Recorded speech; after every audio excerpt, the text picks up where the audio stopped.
All right, let's get right into it. Today, we are tackling what is, let's be honest, one of the biggest moments in any academic career, actually landing that perfect postdoc fellowship. So picture this, you've done it. The defense is finally over, you've got the handshake, but then this giant question mark just hangs in the air. Okay, what's next? If you're feeling that weird mix of pure excitement and, total panic, you are so not alone. And the stakes, they're really high. We are talking about some absolutely game-changing opportunities here, with some fellowships worth $100,000 or even more. This isn't just another job, right? This is the launchpad for your entire research career. But that launchpad can feel like it's buried deep inside this huge, confusing maze of job listings and just, fierce competition. But don't you worry. Today, we're going to cut right through all that noise. We're giving you the map. It all starts with a simple shift in your mindset. We're going to move from just kind of aimlessly searching around to a focused, strategic hunt. Take Lisa, a neuroscience PhD. She fell into a trap that honestly so many of us do. She said she just scrolled aimlessly through generic job sites. It's totally exhausting, and it almost never gets you the best results.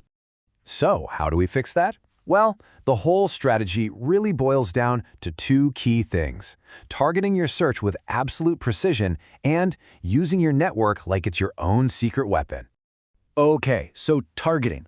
This means you have to go where the best opportunities actually are. Forget those generic sites. You want to use specialized academic boards and set up super specific alerts for keywords like NIH Fellowship or Marie Curie Postdoc.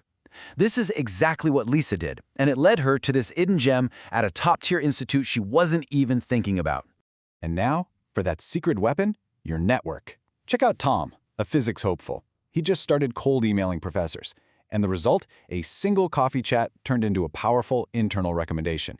You just cannot underestimate the power of a real, personal connection.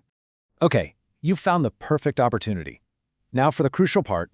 How do you make your application completely and utterly irresistible?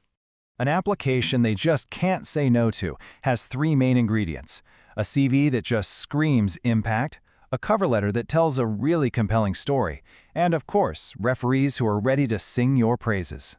And just look at the difference here.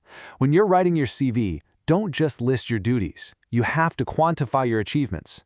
You see, responsible for lab project is fine. It's forgettable. But led a project that secured a $50,000 grant. Now that is unforgettable. It shows real, tangible impact. The same exact thing goes for how you talk about your research. Maria, who landed a super prestigious EMBO fellowship, gave this fantastic piece of advice. Practice pitching your entire proposal in 60 seconds. Seriously, if you can hook them that fast, you've already won half the battle.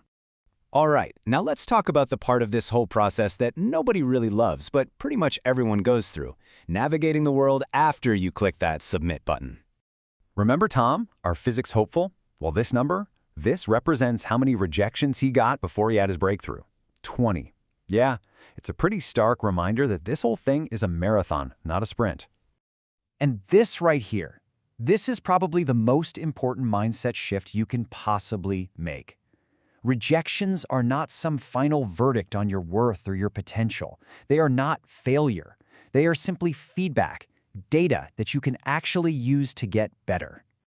So use that feedback, refine your proposal, make your pitch stronger. And remember, a lot of these fellowships have rolling deadlines, which means you can actually reapply. Persistence, that's what separates a good candidate from a successful one. So as we start to wrap this up, let's just boil it all down to the single most important takeaway from this entire process. This is it.